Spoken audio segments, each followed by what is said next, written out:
तुम्हारी सबसे बड़ी खूबी यही है कि अगर मैं तुम्हें किसी से भी कोई भी चीज़ सिखवाऊँ ना, तो तुम किसी से भी सीखने को तैयार रहते हो। मतलब तुम ये नहीं सोचते हो कि वो किसी भी स्थिति में, किसी भी हाल में मुझसे बड़ा है या छोटा है। बिना भेदभाव किए जो मैं सिखाऊँ वो तुम सीख लेते हो। ये तुम्हारा बहुत बड़ा ताकत है। और एक और बात जो मैंने तुम्हारे स्वभाव में देखा है वो ये है कि खुश कैसे रहना है, हर हाल में खुश कैसे रहना है, ये दूसरों से देखकर उनके तरीकों में सीखने की कोशिश करते हो और उसे अपने जीवन में उतारने की कोशिश करते हो।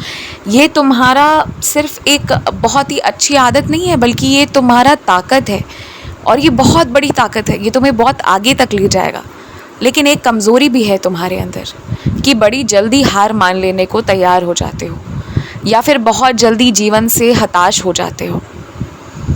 बस ये जो कमज़ोरी है ना, इसको ठीक करो, क्योंकि साल का सारा दिन एक समान नहीं चलता है।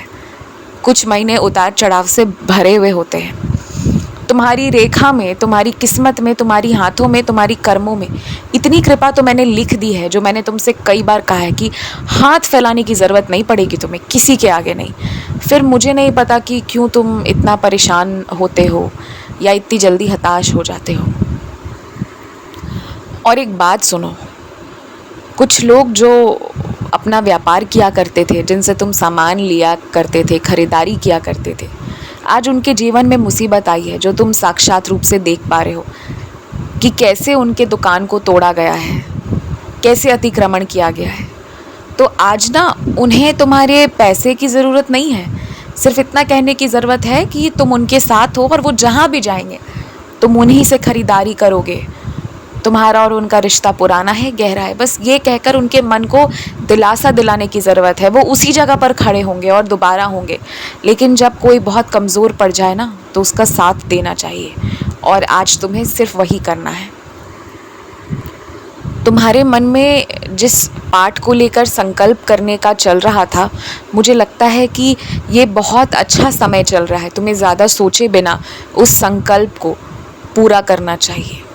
तुम मन में जो सोच रहे हो कि उस पाठ को करूं या ना करूं, ना करने का कोई सवाल ही नहीं है। तुम करो, तुम्हारा बहुत भला होगा। देखो, जब तक तुम अपने घर पर फर्श का काम करवा रहे हो, तब तक ध्यान से आना जाना और इस चीज़ का भी ध्यान रखना कि घर पर अगर बच्चे हों या कोई बुज़ुर्ग भी हो ना, तो कोई हड़बड़ा कर ना चले, आराम से धीरे धीरे चले।